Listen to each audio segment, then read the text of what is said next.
Hello दोस्तों, मैं अजय कामत एक बार फिर से स्वागत करता हूं आप सभी का टीचिंग एक्सपेंस के यूट्यूब चैनल पर। सो दोस्तों, अगर आप लोग भी रीट मेंस की तैयारी कर रहे हैं तो आप लोगों ने अगर प्रीवियस ईयर के पेपर को एनालिसिस किया होगा तो ये चीज़ तो आप लोगों ने देख ही ली होगी भाई किस पार्ट से कितने क्वेश्चन आते हैं। बाकी मैं भी आप लोगों को थोड़ा बहुत बता देता हूँ। अगर आप लोग लेवल 1 से हो तो भाई आप लोगों को पता होगा भाई राजस्थान जीके के 50 क्वेश्चन आते हैं। राजस्थान जीके के 50 क्वेश्चनों में भाई आपके 20 से 22 के आसपास क्वेश्चन आते हैं, ज्योग्राफी से 20 के आसपास क्वेश्चन आते हैं आपके क्लास संस्कृति और भाषा साहित्य वाले पार्ट से, और लगभग 10 के आसपास क्वेश्चन 8 से 10 के आसपास क्वेश्चन आते हैं आपके इतिहास वाले पार्ट से। अब देखिए आप लोग एक चीज देख पा रहे होंगे भाई इतिहास वाले पार्ट से आपके 8 से 10 के आसपास क्वेश्चन आते हैं, वहीं पे आपके ज्योग्राफी वाले पार्ट से 20 से 22 के आसपास क्वेश्चन आ रहे हैं। सेम भाई आपका यही पैटर्न आपका लेवल 2 में भी रहने वाला है, बस क्वेश्चन की संख्या कम है तो वहां पे यहाँ पे जो पार्ट है मैंने आपको बताई यहाँ पे भी क्वेश्चन की संख्या कम हो जाएगी।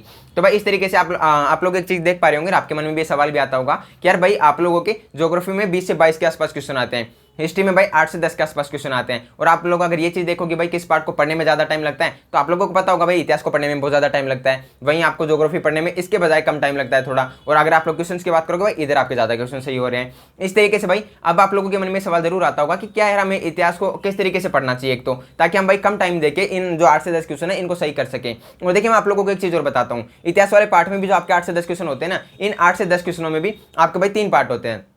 एक आता आपका भाई प्राचीन राजस्थान का इतिहास, एक आता आपका मध्यकालीन राजस्थान का इतिहास, फिर एक आता आपका आधुनिक राजस्थान का इतिहास। इन 3 पार्टों में भाई जो आपका मध्यकालीन राजस्थान का इतिहास वाला पार्ट है ना, इस पार्ट में भाई आपके राजवंश आते हैं। राजवंश में भाई आपको परमार पढ़ने पड़ते हैं, भाई गुर्जर प्रतिहार राठौड़ पढ़ने पड़ते हैं। इसके अलावा आप भाई गोइल वंश पढ़ोगे, कछवा पढ़ोगे, जैसलमेर में भाटी पढ़ोगे। इस तरीके से भाई आपको बहुत सारे राजवंश पढ़ने पड़ते हैं और यहाँ पे भाई बहुत ज्यादा मेटेरियल आपको पढ़ना पड़ता है। अगर मैं बात करूँ भाई क्वेश्चन की संख्या कितनी यहाँ से, भाई मध्यकालीन राजस्थान में तकरीबन आपके 2 से 3 क्वेश्चन आते हैं। अब आप लोगों के मन में सवाल जरूर आता होगा यार 2 से 3 क्वेश्चनों के लिए क्या हमें इतना मटेरियल पढ़ना चाहिए, भाई पूरे राजवंश यहाँ पे पढ़ने चाहिए केवल 2 से 3 क्वेश्चनों के लिए। अपन इस टॉपिक के ऊपर भी बात करने वाले हैं, फिर अपन इस टॉपिक को लेकर भी बात करेंगे आपको इतिहास को किस तरीके से पढ़ना चाहिए, किस बुक से पढ़ना चाहिए और अपनी रणनीति क्या होनी चाहिए, किस तरीके से पढ़ना चाहिए, कौन से टॉपिक को छोड़े कौन से टॉपिक को पढ़े, इन सभी चीजों को लेकर अपन बात करने वाले हैं। उससे पहले मैं आप लोगों को एक बार बता देता हूँ, यदि आप लोग भी भाई किसी भी प्रकार की टेस्ट सीरीज ज्वाइन करने की सोच रहे हैं तो भाई मैं आपको रिकमेंड करूंगा टेक्स्ट बुक पास, क्योंकि टेक्स्ट बुक पास में भाई आपको 800 से ज्यादा एग्जाम्स के लिए 1.5 लाख से ज्यादा मॉक टेस्ट मिल जाते हैं, वहीं पे भाई आपको 30,000 से ज्यादा प्रीवियस ईयर के क्वेश्चन पेपर भी मिल जाते हैं।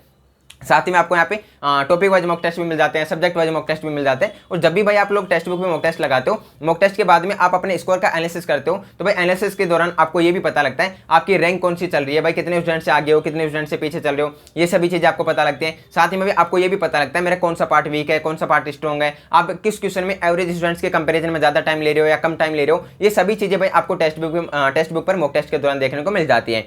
तो भाई आप लोग भी अगर अभी टेक्स्ट बुक पास ज्वाइन करना चाहते हैं, अभी टेक्स्ट बुक पर फ्यूचर ऑफिसर सेल चल रहा है जिसमें आपको भाई कम से कम प्राइस में टेक्स्ट बुक पास मिल जाएगा। और यदि आप लोग मेरा कूपन कोड TASP यूज करते हो तो आपको 12% तक का अलग से डिस्काउंट भी देखने को मिल जाता है। तो भाई कमेंट बॉक्स में लिंक दी गई है, वहां से आप लोग टेक्स्ट बुक पास ज्वाइन कर सकते हैं। अब चलिए अपन बात करते हैं अपने मुद्दे के ऊपर, वीडियो के मुद्दे के ऊपर आते हैं। तो देखिए मैंने आप लोगों को बता दिया है भाई आपके राजस्थान जीके वाला पार्ट है, यहाँ से आपके तकरीबन 8 से 10 के आसपास क्वेश्चन आते हैं, और इन 8 से 10 क्वेश्चनों में भी आपके 3 पार्ट होते हैं हिस्ट्री के। एक आपका जो अपना प्राचीन राजस्थान है वो, मध्यकालीन राजस्थान और आधुनिक राजस्थान। अब प्राचीन राजस्थान में कौन सा टॉपिक आता है, वहां पे भाई आपको सभ्यता देखने को मिलती है, सभ्यता वाला टॉपिक आपको वहां पे देखने को मिलता है। फिर अगर आप लोग मध्यकालीन राजस्थान में आते हो, मध्यकालीन राजस्थान में आपको यहाँ पे प्रमुख राजवंश देखने को मिलते हैं। राजवंशों में एक आपका आता है यहाँ पे चौहान वंश, गुर्जर प्रतिहार, परमार, गोइल वंश, राठौड़ वंश, कछवा वंश, ये आपको देखने को मिलते हैं यहाँ पे। अगर अपन अब आते हैं अपने आधुनिक राजस्थान पे, आधुनिक राजस्थान में आपको लगभग 4 के आसपास टॉपिक देखने को मिलते हैं, जिसमें भाई एक आपका 1857 की क्रांति, दूसरा किसान आंदोलन और इसी में आपका जनजाति आंदोलन, फिर आपका एक प्रजामंडल, फिर आपका एक एकीकरण। ये आपको 4 से 5 टॉपिक देखने को मिलते हैं अपने आधुनिक राजस्थान में।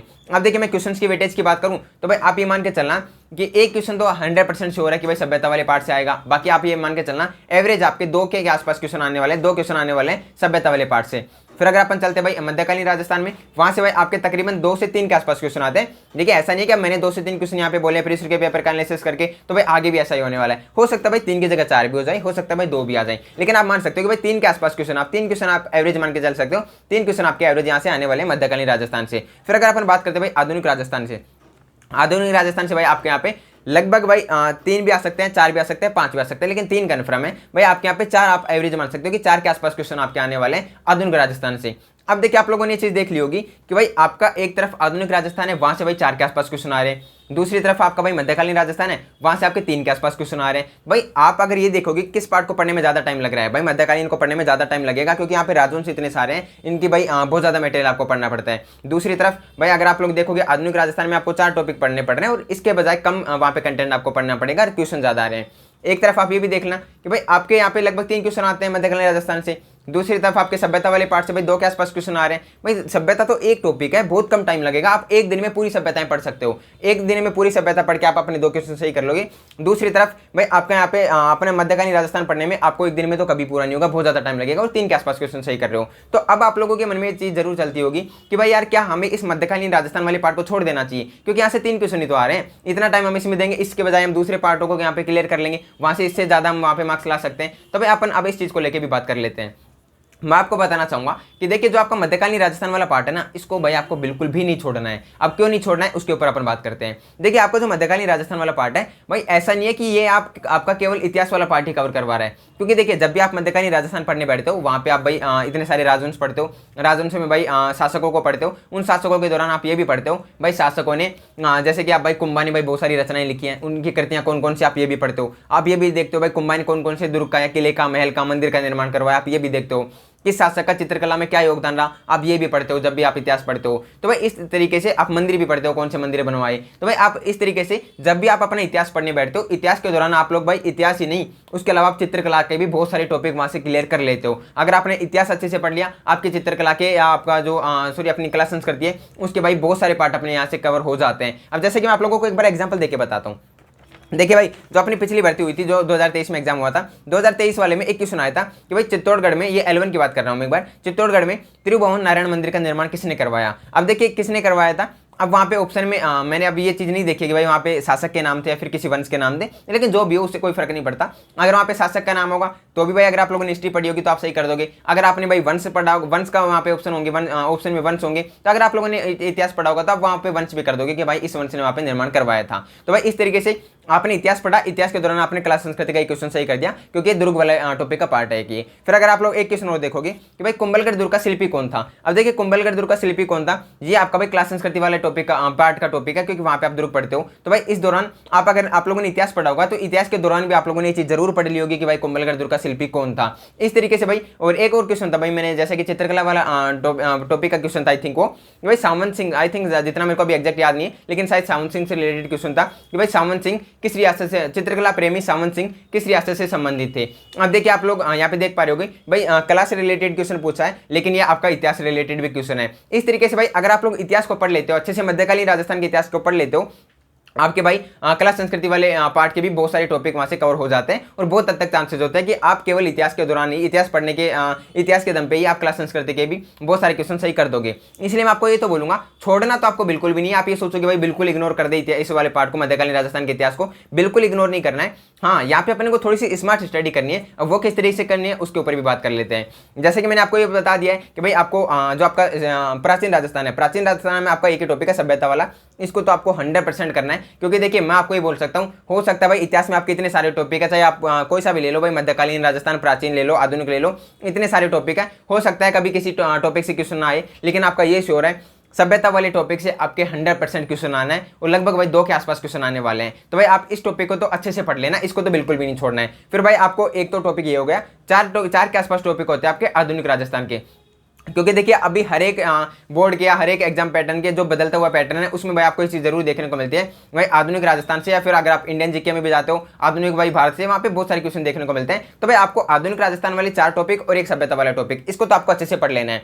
फिर आप जब भी जाते हो भाई मध्यकालीन राजस्थान में, मध्यकालीन राजस्थान के दौरान देखिए भाई आपको ऐसा नहीं है कि आप एकदम 0 लेवल से और हाई लेवल तक पूरा पढ़ने बैठ जाओ, क्योंकि भाई बहुत ज्यादा मटेरियल है, बहुत ज्यादा चीजें पढ़नी पड़ेंगे वहाँ पे। आपको छोटा से छोटा शासक पढ़ोगे बहुत ज्यादा टाइम लग जाएगा पढ़ने में, लेकिन इतना टाइम अभी अपने पास में बचा नहीं है। मैं आपको ये बोलूंगा आपको मध्यकालीन राजस्थान में इंपॉर्टेंट शासक पढ़ने हैं। इंपॉर्टेंट शासक कैसे, एक तो वो भाई जिन्होंने कुछ बड़े युद्ध लड़े होंगे, जैसे कि भाई आप लोग अगर अपने मेवाड़ में जाते हो, महाराणा प्रताप जी को पढ़ते हो, राणा सांगा को पढ़ते हो, राणा कुंभा को पढ़ते हो, क्योंकि देखिए राणा कुंभा तो भाई कला से रिलेटेड भी बहुत ज्यादा उन्होंने काम करवाए, तो भाई उनको पढ़ लेते हो। इसके अलावा भाई आप बप्पा रावल को पढ़ लेना, हम्मीर को पढ़ लेना। अगर आप भाई अपने कछवा वंश को पढ़ते हो, कछवा में भाई आपको यहाँ पे मान सिंह को पढ़ लेना है, जय सिंह को पढ़ लेना है, इसके अलावा प्रताप सिंह को पढ़ लेना है। मतलब कि आपको उन शासकों को पढ़ना है भाई, या तो वो शासक ऐसा हो जिसने भाई कला के संबंध में बहुत ज्यादा काम करवाए हो, जैसे कि मतलब कि कला संस्कृति रिलेटेड, जैसे कि भाई उन्होंने या तो मंदिर का निर्माण, ज़्यादा मंदिर बनवाए हो, दुर्ग बनवाए होंगे, या फिर भाई चित्रकला के दौरान उनका कुछ महत्वपूर्ण योगदान रहा होगा, या उन्होंने कुछ कृतियां वगैरह, ग्रंथ वगैरह लिखे होंगे। या फिर इसके अलावा आप उन राजाओं को याद कर लेना जिन्होंने भाई बड़े युद्ध लड़े होंगे।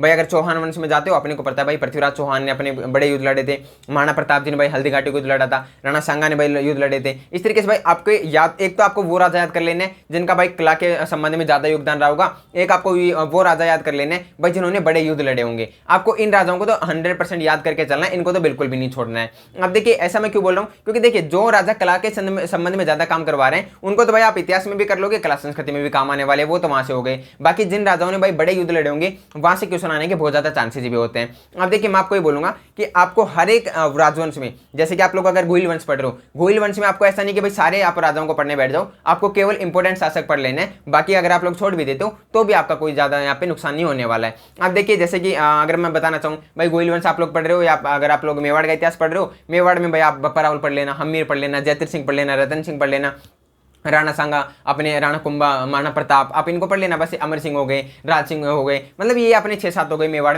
में ज्यादा होंगे क्योंकि यहाँ का इतिहास भी सबसे ज्यादा बड़ा है। इसके अलावा भाई अगर आप लोग गोइल वंश, अपने कछवा वंश में आते हो, आपको यहाँ पे मान सिंह पढ़ लेना है। इसके अलावा आप यहाँ पे भाई जय सिंह पढ़ लेना, प्रताप सिंह पढ़ लेना। बाकी देखिए अगर आप लोग बोलोगे तो मैं हर एक रियासत के जो इंपोर्टेंट शासक हैं उनका मैं एक वीडियो बना दूंगा, प्रॉपर 5 मिनट का एक वीडियो हो जाएगा जिसमें मैं आपको सभी रियासतों के इंपोर्टेंट शासक बता दूंगा। आप लोग कमेंट करके बता देना कि आपको वो वीडियो चाहिए, या फिर आप खुद से ही बना लोगे या खुद से ही देख लोगे। अगर आप लोग खुद से देख सकते हो तो भी अच्छी बात है, अगर आप लोगों को लगे कि नहीं मैं आपको इंपोर्टेंट शासकों की एक वीडियो दे दूं तो आप लोग कमेंट जरूर कर देना। बाकी देखिए मैंने आपको ये बता दिया, छोड़ना बिल्कुल भी नहीं है आपको, ये वाला पार्ट भी पढ़ना इसको भी है, क्योंकि यहाँ से आपका भाई कला संस्कृति भी बहुत अच्छे से तैयार हो जाती है। और मैंने प्राचीन का बता दिया भाई, सभ्यता वाले पार्ट 100% क्वेश्चन आता है। आधुनिक राजस्थान से भाई लगभग हर एक टॉपिक से अब आगे क्वेश्चन आने ही है, और भाई पहले भी काफी हद तक क्वेश्चन देखने को मिले हैं। छोड़ना बिल्कुल भी नहीं है इतिहास को, बस स्मार्ट स्टडी करनी है। अब देखिए स्मार्ट स्टडी भी किस तरीके से करनी है, मैं आपको ये बोलूंगा। अगर आप पहले से किसी भी तरीके की या कोई भी बुक पढ़ रहे हो, जैसे कि भाई अभी यहाँ पे मेरे पास रखी हुई है भाई दीनदयाल पब्लिकेशन की बुक रखी हुई है, या आप इस तरीके से किसी भी पब्लिकेशन की कोई भी बुक पढ़ रहे हो, तो आपको बुक चेंज नहीं करनी है। अब आप जहाँ से पढ़ते आ रहे हो बस उसी को पढ़ते रहो।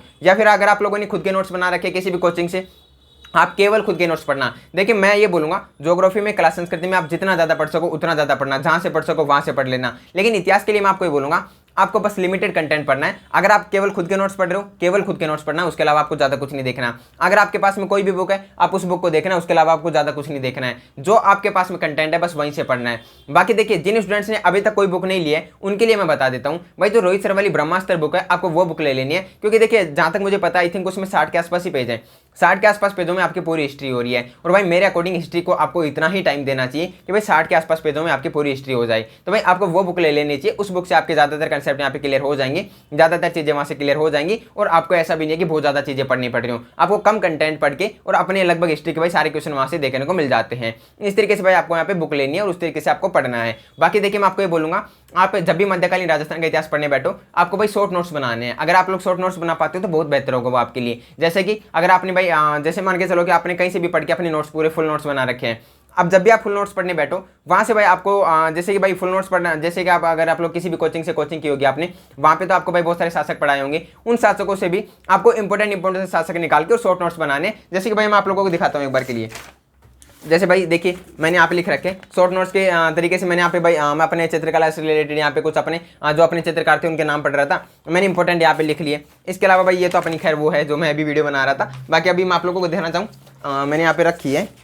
जैसे ये था भाई आभूषण वाला टॉपिक है, आभूषण में भी पढ़ने बैठा था। आभूषण के भाई जो अपने इंपॉर्टेंट है आभूषण है, जैसे कि नाक के आभूषण हो गए, कान के आभूषण हो गए, जो इंपॉर्टेंट है और जो हर एक एग्जाम में देखने को मिलते हैं उनको आप भाई एक जगह पे लिख लो, शॉर्ट नोट्स में लिख लो। बाकी फुल नोट्स तो ऐसे होंगे जिनमें तो भाई आपकी सारी चीजें होंगी। शॉर्ट नोट्स ऐसे होंगे जो भाई आपको एग्जाम के 1-2 दिन पहले आपको रिविजन करने में बहुत हेल्प करने वाले हैं। इस तरीके से भाई आपको मध्यकालीन राजस्थान के इतिहास को पढ़ना है, छोड़ना बिल्कुल भी नहीं है। पढ़नी सारी चीजें हैं, लेकिन बस ये कि जहां से आपको लगता है कि भाई कम क्वेश्चन आ रहे हैं उस पार्ट को कम क्वेश्चन दे दो, या उसमें सिलेक्टेड चीजें पढ़ लो। जैसे कि इंपॉर्टेंट शासक मैंने आपको बता दिया भाई, इसके ऊपर भी एक वीडियो आ जाएगा अगर आप लोग बोलोगे तो। इस तरीके से आपको पढ़ना है। तो भाई अभी आई थिंक कि आपके जो भी डाउट थे इतिहास को लेके वो सारे क्लियर हो गए होंगे। मैंने आपको ये भी बता दिया है, सभ्यता वाले पार्ट, आधुनिक राजस्थान का इतिहास, दोनों को अच्छे से पढ़ना है। मध्यकालीन राजस्थान में इंपॉर्टेंट चीजें पढ़नी है, छोड़ना कुछ भी नहीं है। पर बस बुक मैंने आपको बता दी है। क्लासेस के लिए मैं आपको बोलूंगा क्लासेस किसी की भी मतलब यार खुद से पढ़ लोगे तो बेटर होगा। हाँ अगर आप लोग पहली बार पढ़ रहे हो तो आप लोग लिख सकते हो यार, यूट्यूब पे भी बहुत सारे टीचर पढ़ा रहे हैं, किसी भी टीचर से आप लोग पढ़ सकते हो। तो आई थिंक कि भाई इतिहास को लेकर आपके जो भी सवाल थे उन सभी सवालों के जवाब आप लोगों को मिल गए होंगे। बाकी फिर भी अगर आप लोगों के किसी भी टाइप के कोई भी सवाल रह गए हो, आप लोग कमेंट बॉक्स में पूछ लेना, वहाँ पे आपको जवाब मिल जाएगा। और बाकी देखिए टेक्स्ट बुक पास का मैंने बता दिया है, अब भाई अभी ऑफर चल रहा है, लेना चाहो तो भाई कमेंट बॉक्स में लिंक दिए, वहाँ से आप लोग ज्वाइन कर सकते हो। चले फिर अभी आज की वीडियो में इतना ही था, मिलते हैं नेक्स्ट वीडियो में नेक्स्ट टॉपिक के साथ, तब तक के लिए जय हिंद जय भारत।